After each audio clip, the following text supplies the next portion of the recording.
Supreme court का ऐतिहासिक फैसला यानी आपसे जुड़ा हुआ है और ये कब्जा से संबंधित है। अगर आपकी भी जमीन को अगर कोई कब्जा कर लिया है, यानी अगर आप किसी के जमीन को या तो कब्जे किए हुए हैं, तो आपके लिए ये जानकारी बेहद ही महत्वपूर्ण है।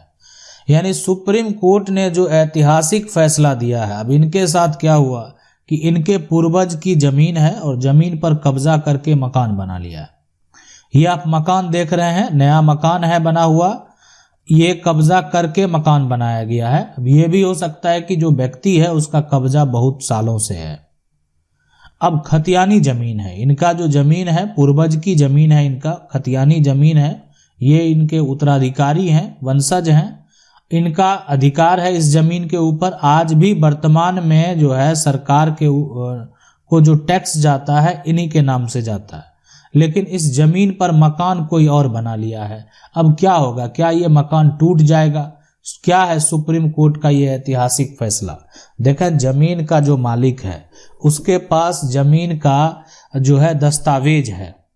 अब इस मामले में होगा क्या? सबसे पहले जो है मान लेते हैं इनके पास जो दस्तावेज है, जमीन का खतियान है, जमीन की जमाबंदी है, जमाबंदी इनके नाम दर्ज है, जमीन का रसीद जो है ये इनके नाम दर है, यानी सरकार को टैक्स जो है इनके द्वारा जा रहा है, लेकिन इनके पास ये जमीन नहीं है। ये जमीन जो है कोई और कब्जा कर लिया है। लेकिन इस तरह के मामले में जो सुप्रीम कोर्ट का फैसला है, और यहाँ पर देखें मकान बना हुआ है, अगर इनके द्वारा अगर मान लेते हैं प्रशासन को एफआईआर भी किया जाएगा, जैसे एफआईआर आप ये दर्ज भी कराएंगे, तो क्या होगा? यहाँ पर जांच प्रक्रिया किया जाएगा, लेकिन इसका मकान नहीं तोड़ा जाएगा। यानी पुलिस प्रशासन को यह अधिकार नहीं है कि बिना कोर्ट के आदेश के, अब ये तो मकान बनाने से ये रोक नहीं पाए।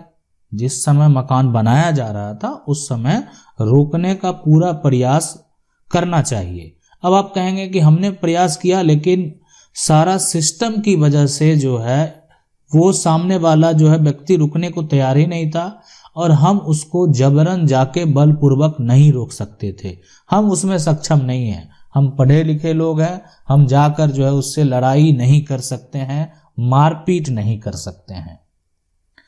आपको करने की भी जरूरत नहीं है। अगर आपका इस पे अधिकार है, कानूनी अधिकार है, ये अधिकार आपसे कोई नहीं ले सकता है। अब यहाँ पर सुप्रीम कोर्ट का सबसे महत्वपूर्ण जो फैसला है वो फैसला है पूनाराम और मोतीराम का। वहां पर भी तो कब्जा से ही विवाद था। इस जमीन को दूसरे के हाथों जो है बेच दिया गया। एक जिनकी जमीन थी, पैतृक जमीन थी, वो क्या किए, दूसरे को हाथों जो है वो बेच दिए थे। तो बेचने के बाद क्या हो गया? आखिर अंत में जो सुप्रीम कोर्ट के द्वारा फैसला दिया गया, अगर उसकी बात करें तो उसमें हुआ क्या? पूनाराम के पक्ष में फैसला दे दिया गया, इसलिए कि पूनाराम जो है वो क्या किया कि एक मान लेते जिनकी जमीन थी, पैतृक जमीन थी, आप कह सकते हैं जो जागीरदार थी, है ना, तो उनसे वो क्या किए थे, जमीन को खरीदे थे। पूनाराम के द्वारा जो है एक तरह से जमीन जो है खरीदा गया, सीधी सी बात आप समझ लें। और मोतीराम जो थे वो उस जमीन को कब्जा करने वाले थे, और पूरा प्रयास किया गया। आप समझ सकते हैं, पूरा प्रयास किया गया, तभी तो मामला सुप्रीम कोर्ट तक पहुंचा। सुप्रीम कोर्ट तक मामला ऐसे नहीं पहुंच जाता। आप जो है निचली अदालत से लेकर हाई कोर्ट से लेकर जब सारे फैसले से अगर आपको लगता है कि आप संतुष्ट नहीं है, अब एक पक्ष मान लेते हैं निचली अदालत का केस जो है वो जीत लिया, अब उससे वो संतुष्ट नहीं है, दूसरा पक्ष हाई कोर्ट में अपील कर दिया। हाई कोर्ट हो सकता है कुछ फैसले में इधर उधर कर दे, तो या हो सकता है कि हाई कोर्ट के द्वारा केस को मान लेते हैं जो खारिज कर दिया गया, तो बाद में वो अपील करने के लिए सुप्रीम कोर्ट चला गया। लेकिन सुप्रीम कोर्ट के द्वारा भी जो फैसला दिया गया वो पूनाराम के पक्ष में दिया गया, इसीलिए और साफ साफ कहा गया कि मोतीराम को कब्जा खाली करने का आदेश दिया गया।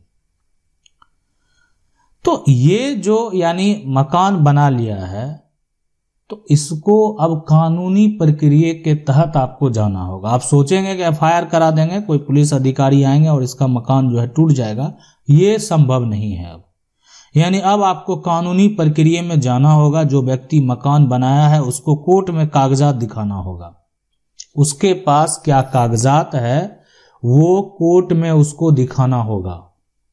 अब यहां पर जो सवाल उठता है कि इनको अब क्या प्रक्रिया करना पड़ेगा, कहाँ जाना पड़ेगा, तो देखें, सबसे पहले आप जान लें, समझ लें, अगर आपकी जमीन को कब्जा करके मकान बना लिया है तो सबसे पहले आप एक एडवोकेट से, जो कि आपके क्षेत्र में है, जिनसे आपको जो है केस का पहल करवाना, जो आपका केस को देखेंगे वहां, यानी सिविल कोर्ट में क्या करना है, आपको सिविल कोर्ट में केस फाइल कर देंगे।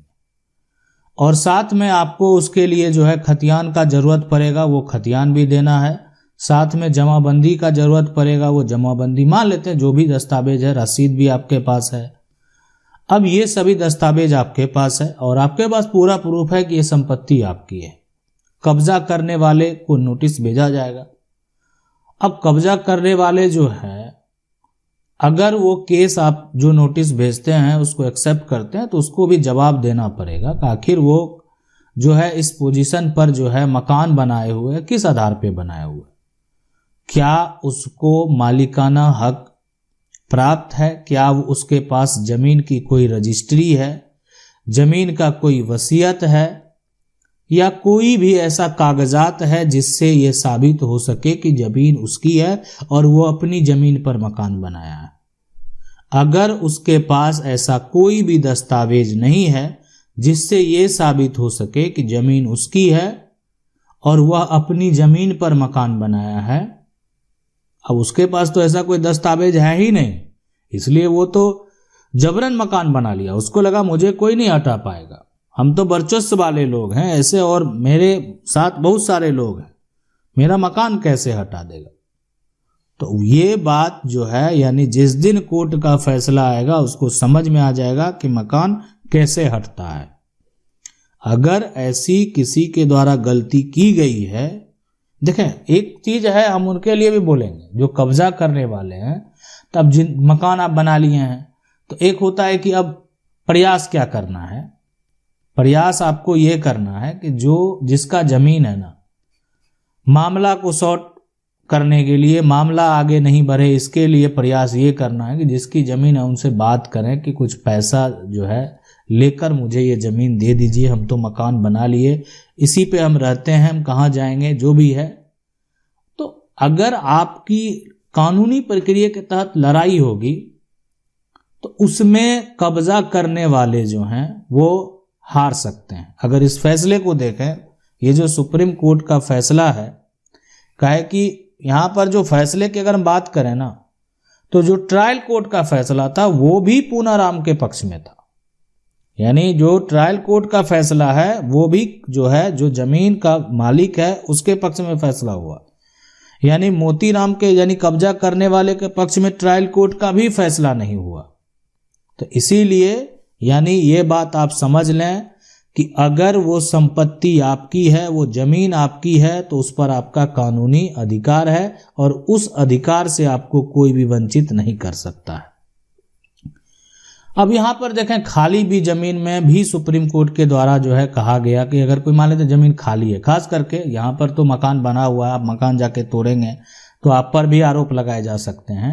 लेकिन स्पेसिफिक रिलीफ एक्ट का जो यहाँ पर धारा 5 है, ठीक है, तो उसके मुताबिक अगर आपका प्रॉपर्टी आपके नाम है, आपके पास प्रॉपर्टी का टाइटल है, आपके पास जमीन का ये सारा कागजात है, तो आप जो है अगर और आपकी संपत्ति पे कोई गैर कानूनी तरीके से कब्जा कर लिया है तो आप जो है, यानी ये कहता है कि आप सीपीसी के तहत जो है मुकदमा आपको दायर करना पड़ेगा, ठीक है। यानी लंबे समय से अगर कब्जे में है तो कब्जा खाली कराने के लिए आपको सिविल प्रक्रिया संहिता यानी सीपीसी के तहत जो है मुकदमा दायर करना पड़ेगा।